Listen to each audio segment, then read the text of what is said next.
Los 13 Fs. ¿Qué están comprando y qué están vendiendo los grandes gestores profesionales? Uno de los documentos más importantes de Wall Street, que más información nos dan y sobre todo que más mal se lee y el que más caro sale leerlo mal. Lo que hay que reconocer es que los 13 Fs son incompletos y es una aproximación que nos da algo de información, pero que no nos da toda la foto y eso es importante. Y muchas veces puede estar copiando algo que ya ni siquiera es correcto, ¿no? Tal vez alguien hizo una inversión y chance ya salió porque subió 45, 50, 100%. Y recordemos, ¿dónde estábamos parados el 31 de marzo? Fue el día más bajo en los mercados en todo el año, cerca de 6.300 puntos. Y hoy que estamos grabando estamos más cercanos a 7.400 puntos. Entonces, la bolsa ha subido casi un 15% de manera casi interrumpida en 6 semanas. Y hay acciones que han subido más de 100%. Hay información muy valiosa aquí, pero hay que saber usarla y no simplemente leerlos por arriba. Como que siempre queremos ese quick win, ¿no? Queremos el atajo. Y es un error.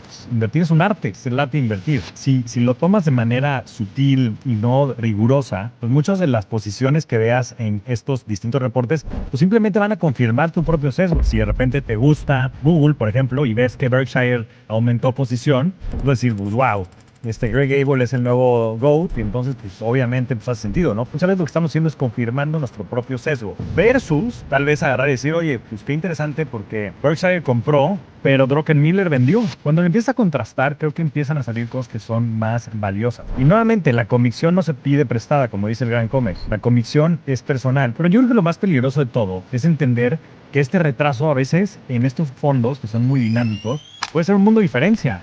Lo que pasaba hace mes y medio es algo totalmente distinto a lo que existe el día de hoy.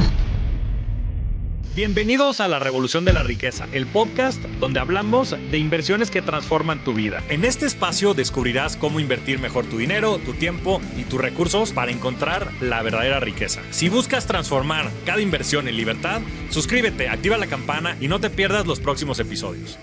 Bienvenidos a un nuevo episodio de La Revolución de la Riqueza. El día de hoy vamos a hablar de los 13 Fs. ¿Qué están comprando y qué están vendiendo los grandes gestores profesionales? Uno de los documentos más importantes de Wall Street, que más información nos dan y sobre todo que más mal se lee y el que más caro sale leerlo mal. Vamos a hablar de todo lo que está pasando, de qué es lo que han hecho, pero sobre todo no vamos a ver de manera aislada lo que cada uno está haciendo, sino vamos a ver cuáles son esos insights generales. Entonces, si quieren sacarle el mayor provecho a su tiempo y ser de los mejores inversionistas y utilizar esta información a su favor, no se pierdan los siguientes 40 minutos que nos vamos a echar por acá hablando de lo que están haciendo los inversionistas. Una de las funciones y de los documentos de información más valiosas que hay allá afuera y que pocos conocen y después que pocos utilizan bien, porque después circulan muchos pantallazos y a mí me estuvieron llegando de distintos grupos, oye, pues ya viste que compró este, ya viste que vendió este, y están mal porque muchas veces nada más capturan lo que son sus movimientos en acciones, pero muchas veces tienen opciones, puts, calls y demás. Y en este espacio vamos a llegar al fondo de todo el tema de los 13 Fs, les vamos a platicar qué son y sobre todo nos vamos a quedar, no más bien, se van a quedar todos ustedes con una imagen muy clara de lo que están comprando en el agregado. Estos son los inversionistas más importantes del mundo. Pero bueno, para empezar, vamos a empezar, valga la redundancia, platicando de los 13 Fs. ¿Qué son? ¿Desde hace cuánto se realizan? ¿Cada cuánto salen? Etcétera. Y los 13 Fs son declaraciones trimestrales obligatorias de las posiciones de cada uno de estos grandes gestores ante la SEC, ante la Securities and Exchange Commission, que es como la Comisión Nacional Bancaria y de Valores. Entonces, todos los que tengan más o menos $100 millones o más en valores tienen que declarar y lo hacen cada trimestre, entonces cada corte de trimestre, el primer trimestre que termina en marzo y así en junio, etcétera. Pero ellos reportan 45 días después, entonces lo reportan más o menos a mediados de mayo, que de hecho estos reportes salieron justamente, estamos grabando este episodio el miércoles 20 de mayo y estos reportes salieron el viernes pasado, el viernes 15 de mayo. Entonces, bueno, simplemente para que tengan claro esos tiempos. Y aquí sale todo. Salen muchas de las opciones que tienen, pero hay algunas cosas que a veces no salen, temas que tal vez no son tan relevantes. Pero aquí vamos a quitar mucho el ruido y les vamos a dar todos los insights. Ahora, ¿cómo nacieron? Nacieron después de los abusos que hubieron, sobre todo en los mercados públicos en los años 70.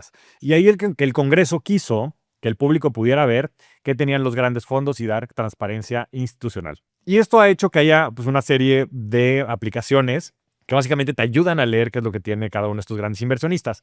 Están aplicaciones como Dataroma o Hedgeflow, en fin, y otros nuevos productos de inteligencia artificial en donde básicamente les pueden decir que les hagan un compilado de estos o que les digan qué es lo que sus grandes gestores y con los que comulgan más con sus ideas de inversión y con el arte de invertir, nuestro podcast hermano en donde hemos analizado ya, pues, ¿qué será? Pues yo creo que más de 20 o 25 grandes inversionistas y pudieran básicamente tener lo que ellos están haciendo aún cuando tienes un poquito de desfase.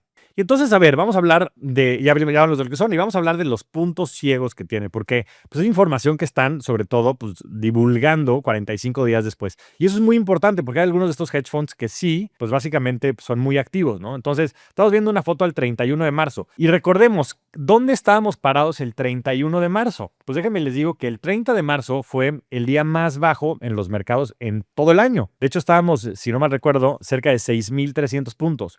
Y hoy que estamos grabando estamos más cercanos a 7,400 puntos. Entonces la bolsa ha subido, pues, ¿qué? Pues casi un 15% de manera casi interrumpida en 6 semanas. Y hay acciones que han subido más de 100%, ¿no? Acciones como AMD, como Micron, etcétera, ¿no? Que ya las mencionaremos algunas similares también aquí en el episodio. Entonces simplemente téngalo como referencia. Tiene un desfase de 45 días. El punto ciego número 2. Es un documento que sí, obviamente tiene mucha profundidad, pero pues no se ve la estrategia completa, ¿no? No obliga a declarar, por ejemplo, ventas en corto, que estos son invisibles, que son ciertos instrumentos en donde básicamente pues, algunos de estos hedge funds apuestan en contra de este tipo de herramientas. Entonces no es perfecto.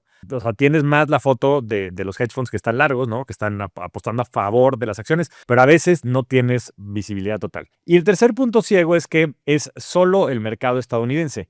No aparecen acciones listadas fuera de Estados Unidos, ni bonos, ni créditos privados, ni efectivo, ni divisas, ni materias primas. Entonces tampoco te permite tener toda la foto completa, simplemente de las posiciones que tienen Estados Unidos. Entonces, lo primero que hay que reconocer es que pues, los 3Fs son incompletos, ¿no? Y es una aproximación que nos da algo de información, pero que no nos da toda la foto y eso es importante a tener en cuenta. Entonces, pues muchas veces puede estar copiando algo que ya ni siquiera es visible ni es correcto, ¿no? Tal vez alguien hizo una inversión y chance ya salió porque subió 45, 50, 100%. Entonces eso es lo primero que tienen que entender. Ahora, con estas advertencias encima, hablemos de qué se compró y qué se vendió en el primer trimestre del 2026. Y aquí es donde les va a empezar a poner, bueno. A ver, la primera que está sabrosa es que Berkshire Hathaway ahora bajo el liderazgo de Greg Abel, que recordemos que Warren Buffett ya dejó su posición, triplicó su posición en Alphabet. Compró pues, cerca de 200% más de su posición y básicamente mantuvo Apple en los niveles que tenía de cerca de 230 millones de acciones. Eso es increíble. Pero sobre todo, lo más importante es que siguió a mi querido Comet, a mi querido co-host del arte de invertir y sus recomendaciones. Ya lo había dicho yo al Comet que le hablara al gran GOAT, a Warren Buffett. Y ahora le habló a Greg Abel, le dijo, ¿sabes qué? Súbele. O sea, está bien que hayas metido un piecito, pero súbele. Entonces le subió. El segundo, y miren, aparte esto es lo interesante, que muchas veces estas cosas se contraponen. Druckenmiller, que también es uno de los grandes ídolos de mi querido Comet, liquidó todo Alphabet. Tenía cerca de 385,000 acciones. Liquidó todo Alphabet y también recortó de manera importante Amazon. Entonces se bajó de este tren. Ahora, Druckenmiller tuvo una posición nueva en Broadcom. Interesante que se meta a este trade que pareciera que todo el mundo lo está haciendo de inteligencia artificial y de los cuellos de botella de inteligencia artificial. Después de Tepper, vamos a hablar de Tepper. Tepper aumentó su posición casi 100% en Amazon. Subió un 242% su posición en Uber y sacó una nueva inversión en Vistra, en energía. Ya estaremos platicando mucho de esta acción en lo particular, que también acabamos de meter a el portafolio de Wealth Club. Es interesante todo el tema del cuello de botella, sobre todo en temas de energía, y esta es una de las acciones que también más nos gusta, sobre todo en esa industria y particularmente para Wealth Club. Y abrió una nueva posición en SanDisk, que ha sido una de las empresas también de memoria que más ha subido. Interesante que Tepper se suba a eso, aún con los rendimientos que han tenido este tipo de acciones, sobre todo en memoria.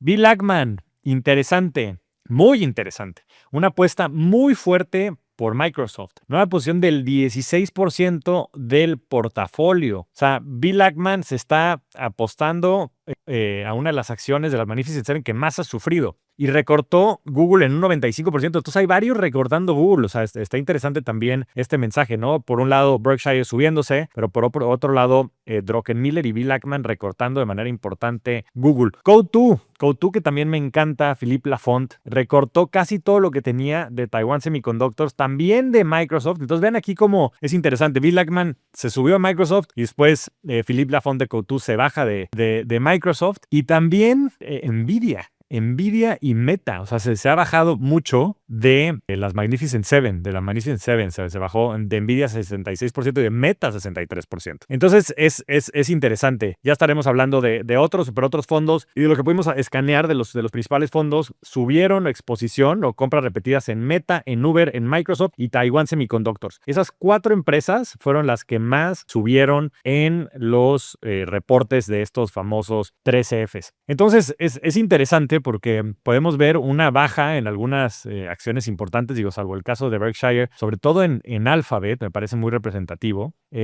Movimientos encontrados en Amazon, algunos comprando, algunos vendiendo. En Microsoft, más compras que ventas. Y bueno, ya mencionábamos también Uber, Meta y Taiwan Semiconductors como parte de los ganadores. Pero bueno, vamos a empezar a desmenuzar esto un poco a poco. Y lo que podemos ver es la primera gran tendencia que estamos identificando es la rotación dentro de la inteligencia artificial. Entonces, básicamente, como ya decíamos, Druckenmiller liquidó 100% de Google, de Alphabet, también algo de Amazon. ¿Y a dónde está yendo ese capital? Y la respuesta está yendo a Broadcom. A Broadcom, con una posición de cerca de 200,000 acciones, que, en fin, que es parte del cuello de botella de la inteligencia artificial. Y después también a biotecnología. Le metió cerca de 2 millones de acciones compró de Caris Life Sciences, una empresa de biotecnología, y de Revolution Medicines. Mira qué interesante. También Druckenmiller en la revolución. Entonces, su tesis pública de biotecnología es muy interesante porque él dice que la biotecnología es la mejor aplicación de la inteligencia artificial porque ayuda a hacer diagnóstico, descubrimiento de fármacos y monitoreo. Entonces, él está muy optimista en lo que la inteligencia artificial puede hacer específicamente en esta parte de biotecnología. A ver, interesante. Druckenmiller sigue sin tocar Nvidia, 3 años evitándola. Esto no es un despiste, pues tiene una postura interesante. Y después, por otro lado, hay otros interesantes, como es el caso de David Tepper, de Appaloosa, que armó un Barbell Strategy. Un Barbell Strategy es esta tesis o teoría que tiene Nassim Taleb sobre estar muy concentrado en activos tal vez un poquito más seguros y después tener algunas otras apuestas totalmente asimétricas y exponenciales. Entonces subió casi al doble de posición en Amazon, abrió Uber también y le incrementó de manera relevante, pero después también del otro lado, y y Vistra, que son empresas un poquito más establecidas, y después también abrió una posición en SanDisk. Entonces es interesante porque creo que eso le puede dar pues esa parte exponencial. A ver, la segunda pieza es Berkshire, ¿no? Entonces Berkshire, este es un statement que está haciendo Greg Abel porque a partir del 1 de enero del 2026 pues él tomó ya las riendas de la empresa, ¿no? Y el movimiento estrella fue subir Alphabet. Subió Alphabet, que muchos la recortaron, más de 200% subió, o sea, triplicó la posición. Ya tiene 54 millones de acciones. Bueno, es que es increíble, ¿no? Pero ya Google entra dentro del top 7 del portafolio. Mantuvo intacta su posición de Apple, que es de cerca de 58,000 millones de dólares. Y esto, sobre todo, rompe casi 2 años de venta continua de Apple, bajo el gesto, bajo Warren Buffett. Y del otro lado, recortó Chevron, con cerca de 35%, salió por completo de Amazon, de Domino's y de United Health. Y entró a Delta Airlines y a Macy's y subió también de New York Times. Y entonces eso fue básicamente Berkshire comprando Google. Es para habilitarse todo el juego de inteligencia artificial. Pero bueno, aquí la parte importante es que la palabra Berkshire hoy significa básicamente otra persona, lo cual es algo nuevo dentro de nuestro vocabulario. Vamos al tercer round y estos son los vendedores, ¿no? Y es un trimestre tal vez como de de-risking, ¿no? Y de bajar el riesgo. Interesante porque esto fue justo cuando se revirtió y todo se fue para arriba, que es, como decíamos, un fondo interesante de temas tecnológicos. Recortó casi todo. Taiwan Semiconductors, Microsoft, Nvidia, Meta. O sea, tuvo una reducción importante de exposición. Tiger Global también, que hablamos también de Chase Coleman en El arte de invertir, recortó Microsoft 54%, aunque sumó Taiwan Semiconductors. Apple fue recortada por varios fondos a la vez. Esto es también de manera generalizada y aquí lo hemos manifestado mucho. Pareciera que Apple está quedando fuera de toda esta nueva tendencia de inteligencia artificial. Se ha dejado innovar, habrá que ver qué pasa ahora con Tim Cook, que sale de pues, el vagón del liderazgo dentro de la empresa. Y entonces cuando varios fondos venden lo mismo, pues no hace más pánico, asume gestión de exposición. Reducir no es lo mismo que rendirse. O sea, están a veces reduciendo simplemente el riesgo y eso, pero bueno, hay ciertas tendencias, ¿no? Todos estos están saliendo de Apple. Yo creo que esas son cosas que también hay que poner atención. Y también pues hay que recordar que a veces pues, los gestores pueden cometer riesgos, pues, son seres humanos, no por eso son infalibles. Ahora, el dinero inteligente no entró a la inteligencia artificial este trimestre, ni salió de ella, rotó dentro de ella. Entonces podemos ver cómo pues, han habido rotaciones de ciertos plays que tal vez ya tenían más retornos o que tenían más riesgo y se fue hacia otras partes de los cuellos de botella, ¿no? Esto sobre todo en función de lo que vimos.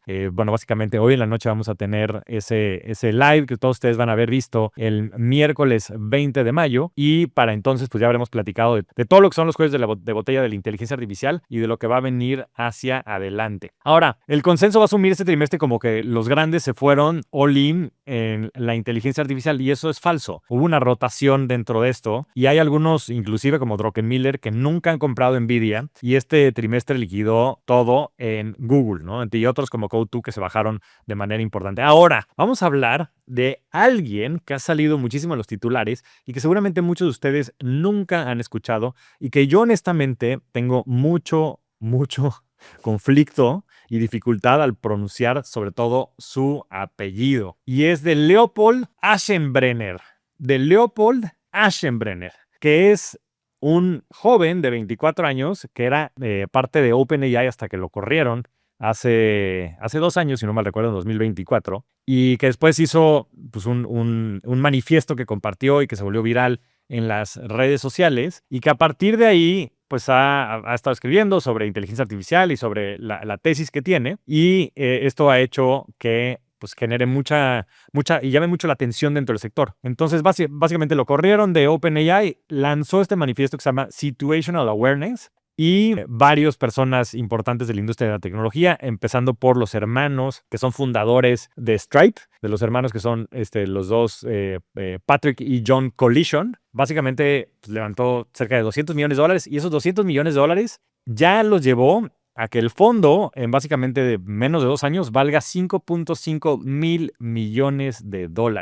Entonces ahora es como el niño de oro dentro de la industria y vamos a entrar a ver qué es lo que tiene dentro de su portafolio, porque eso nos va a dar mucha información. Entonces aquí sobre todo han circulado muchas imágenes y mucha información que no es del todo cierta, porque empezaron a publicar que era lo que tenía en su portafolio simplemente de acciones, pero la realidad es que después él tiene también varias opciones, ¿no? Opciones que son básicamente posibilidades de beneficiarse cuando las acciones suben mucho, ¿no? Que se llaman calls, que son opciones de compra, que tú básicamente compras una opción por si el precio sube. Opciones de venta, cuando básicamente tú te beneficias si el precio baja, ¿no? Tú tienes una opción de venta de ese instrumento, de esa acción a un precio mayor, ¿no? Y puedes capturar esa bajada.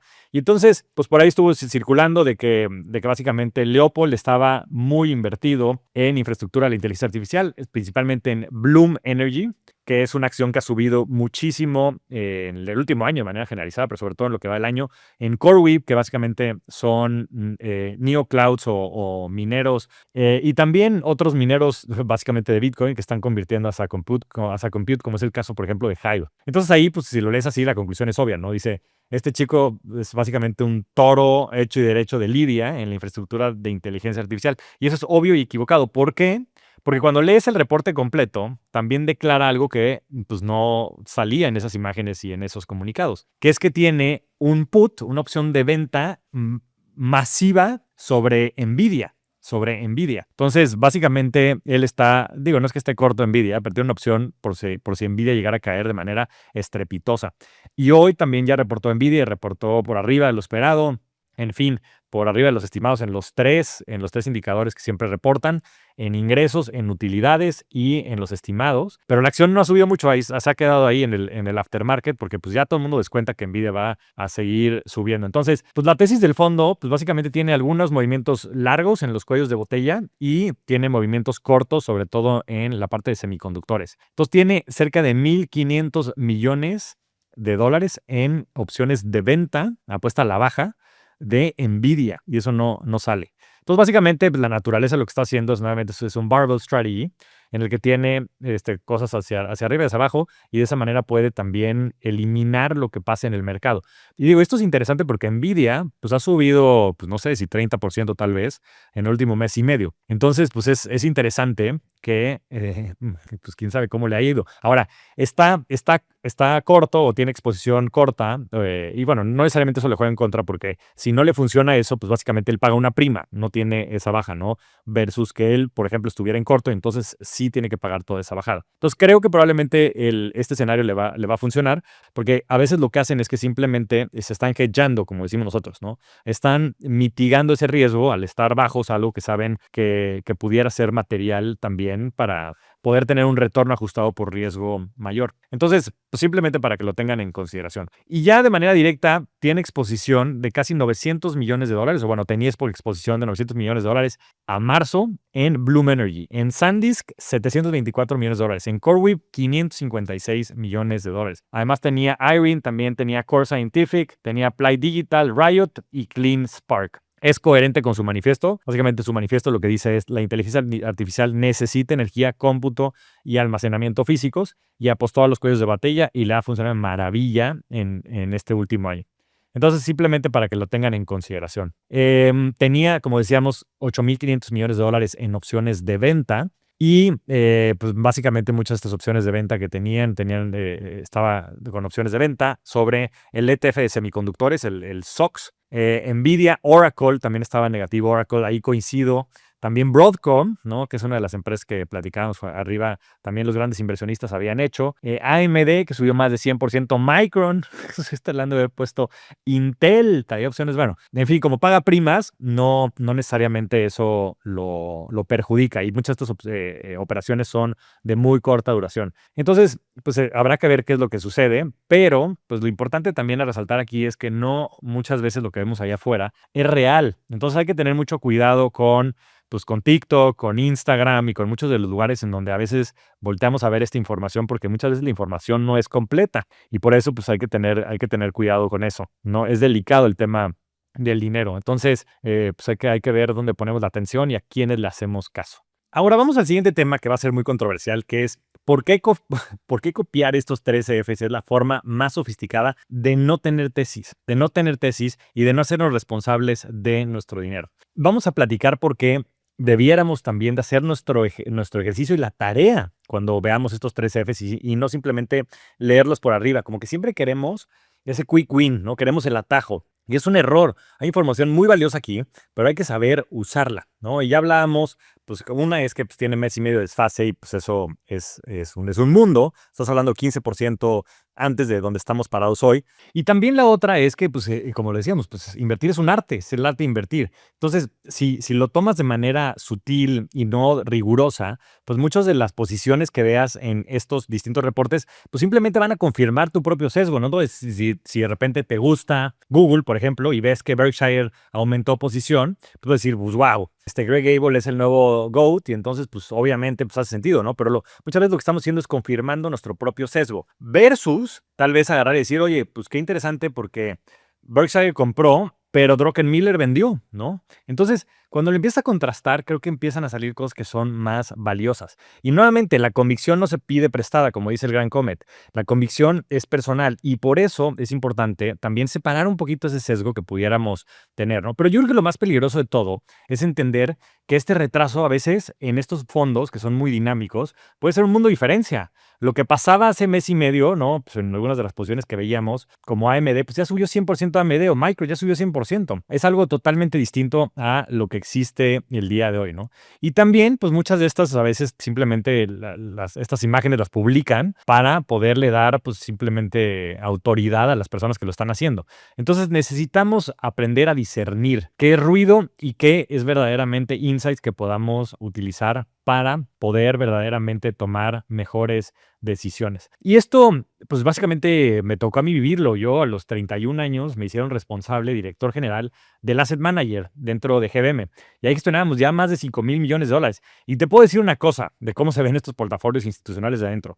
Las posiciones que aparecen y básicamente cómo las tienes y las gestionas, pues muchas veces dependiendo de cada uno de los fondos, pues tienden a ser muy dinámicas, y tienden a ser a veces estratégicas también dentro de los momentos y las coyunturas que cada uno de estos distintos vehículos tiene, ¿no? También pues me ha tocado ver, ¿no?, algunos otros fondos de cerca y conocer cómo se mueven, por ejemplo, fondos como SoftBank, que ellos tienen una visión de invertir a 100 años, ¿no? Entonces, pues muchas veces, y me tocó justo estar en esta revolución en 2021, donde estaban invirtiendo en básicamente todo lo que se pudiera, ¿no? Y esto, pues obviamente con este retraso y sobre todo con las distintas filosofías de inversión, pues te puede dar sobre todo información que sea errónea, que sean falsos positivos o falsos negativos, ¿no? Te da una fotografía sin sonido, sin fecha y a veces sin la claridad de la persona que lo está ejecutando, ¿no? Del protagonista. Entonces, pues hay que tener también cuidado con cómo se leen estos, ¿no? Eso es básicamente lo que me gustaría resaltar. Ahora, vamos a irnos al verdadero valor, al valor agregado de este episodio, que básicamente lo que hicimos junto con el equipo de Revolution Research fue destilar 5 patrones que ninguna de estas carteras te dice y que nadie te está diciendo para que ustedes puedan tomar mejores decisiones. Nosotros lo que hicimos fue destilar todo esto y ver cuáles eran estos patrones en común para poderles dar ahora sí que el pescado empapelado y servido en la mesa y que ustedes puedan utilizar esta información. Nuevamente recordando que nada de lo que digamos aquí es una recomendación de inversión, sino simplemente nuestra opinión y el análisis que nosotros hacemos internamente. Entonces vamos a hablar primero de estos 5 patrones, el primero siendo lo que es el consenso real, ¿no? Hasta aquí evaluamos una cartera por cartera, pues las distintas filosofías de inversión, las posiciones que tienen cada uno de ellos, pero aquí lo que empezamos a hacer es destilar estos patrones. Entonces aquí el primer patrón que les quiero resaltar es que el consenso real de cuál es la mejor inversión y cuál es la joya de la corona en temas de inteligencia artificial es que esa joya de la corona no es Nvidia, es Taiwan Semiconductors. Taiwan Semiconductors, como lo dijo mi querido Comet desde hace casi un año en el episodio que sacamos de Taiwan Semiconductors. Bueno, no se lo sacamos un poquito después, pero desde el principio hicimos un episodio de Nvidia. Vayan a ver ese episodio de Nvidia, que si no me recuerdo haber sido como el cuarto o quinto episodio. Y ahí el Comet dijo, el ganador oficial no va a ser Nvidia, va a ser Taiwan Semiconductors. Y el gran Comet lo sabía desde hace un año. Y esa es la posición que más se repite y en donde más convicción hay. Taiwan Semiconductors aparece en Point 72 de Steve Cohen, en Appaloosa de Tepper, en Tiger, en Code, pues muchos de los gestores de más alto renombre. Y la lógica que comparten es Taiwan Semiconductors es el cuello de botella de toda la industria. Todos los caminos pasan por Taiwan Semiconductors y después todos los caminos pasan también por ASML. Pero bueno, ASML cotiza un múltiplo mayor y tiene otros temas. Ahora, el patrón número 2, y esto es interesante, el desacuerdo, o sea, donde está más polarizado de manera sistémica, es Nvidia. Nvidia es lo que más genera esta tensión, ¿no? Y es el nombre que todos asumen como una compra obvia, algunos, ¿no? Personas allá afuera, porque es la empresa más grande del mundo, pero en donde el dinero inteligente menos coincide. Coutu la recortó, Tepper la recortó, Druckenmiller lleva años sin tocarla. Y después Aschenbrenner, nuestro amigo Leopold, tiene $1,500 millones en opciones de venta en puts. Así que casi nadie la está comprando con fuerza. La narrativa de Kai y el posicionamiento institucional apuntan en direcciones distintas. Y esto no es vende Nvidia, es también un tema de riesgo, ¿no?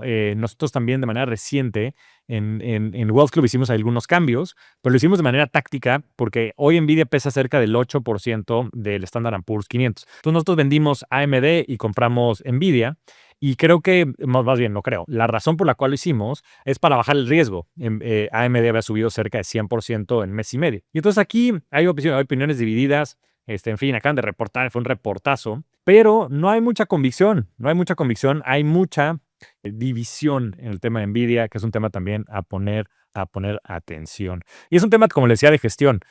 Básicamente, pues nosotros lo que queríamos era pegarnos un poquito más al benchmark y poder tener estas valuaciones que ya en Nvidia se ven relativamente atractivas, ¿no? Cerca de 25, 26 veces precio-utilidades hacia adelante, lo cual es interesante. La rotación del sector, ese es el patrón número 3. Este también es bien interesante. Y entonces, de manera generalizada, lo que vamos a ver aquí es que hay muchos de estos grandes gestores que están indexándose de las Magnificent Seven. Muchos se están saliendo de las famosas Magnificent Seven, ya que fueron recortadas por varias a la vez, ¿no? Por ahí hablábamos de Amazon, inclusive algunos de Meta, muchos de Google, otros tantos de Apple. En Apple, pues muchísimos, ¿no? Después en Google también varios se salieron. En Amazon y en Meta algunos, ¿no? Algunos se compraron algo de Microsoft, pero antes estaban muy indexados al tema de las Magnificent Seven y ahorita no. Y han entrado de manera también intensa a empresas de energía eléctrica para centros de datos. Empresas como Vistra, como Constellation Energy, como Talent, como Bloom Energy, aparecen en varios lugares. Y después, biotecnología, que es específicamente la tesis de Druckenmiller, pues está también como uno de los temas relevantes. Entonces aquí es interesante verlo porque pues muchos están desindexando básicamente de las Magnificent Seven y es un patrón interesante. Ahora, el patrón número 4, que es algo que también me entusiasma mucho, es que muchos de estos grandes gestores están entrando de manera importante a América Latina. Y ese patrón no sale en los resúmenes gringos, obviamente, ¿no? Pues porque a ellos no les toca el bolsillo, pero a nosotros sí. Entonces, Brasil y México aparecieron en varias de las carteras de este trimestre. Pepper sumó exposición a Brasil y Argentina a través de TEFES. Oaktree, el fondo de Howard Marks, Petrobras, traía empresas como Petrobras, como Itaú, como XP y como el mismo grupo Aeroméxico. Y en fin, otras empresas también traían este tipo de... Y me sorprendió porque Druckenmiller, y me lo mandó ayer mi querido Comet, entró a Tiendas 3B. Druckenmiller hizo una apuesta por Tiendas 3B y ya pesa un par de puntos porcentuales dentro de su portafolio. Druckenmiller, que también de manera histórica pues, ha sido los mayores y mejores inversionistas en otras empresas de la región, como es el caso de Mercado Libre. Entonces están entrando a América Latina, lo cual creo que hace mucho sentido. Voy a hacer pronto un episodio sobre Brasil, porque pues hay oportunidades interesantes. Hay unas empresas de pagos como es, en fin, ya hablaremos un poquito más del tema Stone y PicPay, que están en 4 o 6 veces precio-utilidades. Es increíble y creciendo de manera absurda. Yo creo que hay una buena oportunidad por ahí en Brasil. Es una de las regiones que también... Y la última, es también muy interesante y me ha criticado muchísimo hace un par de semanas hice un podcast con mi querido Juanpa Zuluaga de Mis Propias Finanzas, que está por ahí pineado también porque colaboramos en YouTube, por si lo quieren ir a ver. Échense un ojo. Y me metí a ver los comentarios y pues de milagro no salí insultado, pero mucha gente decía, no, es que ¿por qué? Pues este señor no sabe lo que está diciendo, si lo más importante es diversificarse, invertir en el Standard & Poor's 500 y todo esto. Claro, pues es mucho lo que promueve Juanpa y lo entiendo. Yo creo que para las personas que están entrando a los mercados de capitales, pues lo mejor que pueden hacer es diversificar, sin lugar a dudas. Pero recordemos que hay dos maneras de tener esto o dos estrategias para poder gestionar tus inversiones. La primera es crear riqueza y la segunda es preservar riqueza. Para crear riqueza, de manera tal vez un poco contradictoria, lo que hay que hacer es concentrarse. Hay que concentrarse, no hay que diversificar.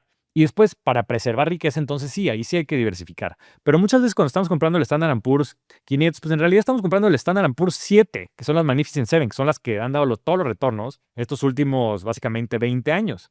Pero aquí el punto, estos grandes gestores están cada vez más concentrados. Y miren nada más las cifras.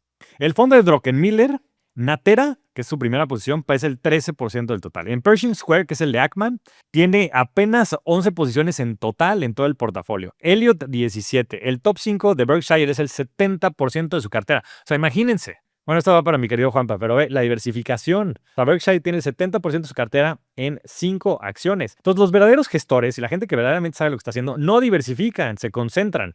Ponen el capital de verdad donde tienen convicción de verdad.